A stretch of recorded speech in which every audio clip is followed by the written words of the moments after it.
Item number 6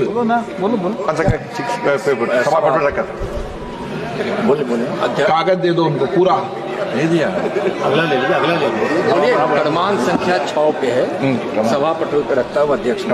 ऐसे मत बताओ, एक दूसरे को मत समझाओ। चलो बैठ जाओ मंत्री जी प्लीज, थोड़ा बताइए। आप बड़ी दिए संसदीय कार्य मंत्री जी, जरा ध्यान दीजिए। బండి సంజయ్ ఐటమ్ నెంబర్ 6 ఇదే parliament reply. Item number 6 should read this. This is a reply given by government of India, not me. Item number 6 అప్పుడప్పుడు పార్లమెంట్ అటెండ్ అయ్యి అప్పుడప్పుడు కొద్దిగా చదువుకొని అప్పుడప్పుడు ఏమన్నా కొద్దిగా మాట్లాడితే, ఇది రిజర్వ్ బ్యాంక్ కాదు, ఇది forest survey of India report. ఇది forest survey of India report. ఇది గవర్నమెంట్ ఆఫ్ ఇండియాలో ఉండేవాళ్ళు కొంచెం చదువుకోవాలి అప్పుడప్పుడు. ఎంతసేపు తంబాకు నవ్వులుకుంటే ఆడియో తిరుగుతుంటే టైంపాస్ చేస్తే ఎట్లా నాకు అర్థం కాదు, మంచిది కాదు. ఆయనకు కూడా ఎప్పుడు చదువుకోమని చెప్పండి కొద్దిగా.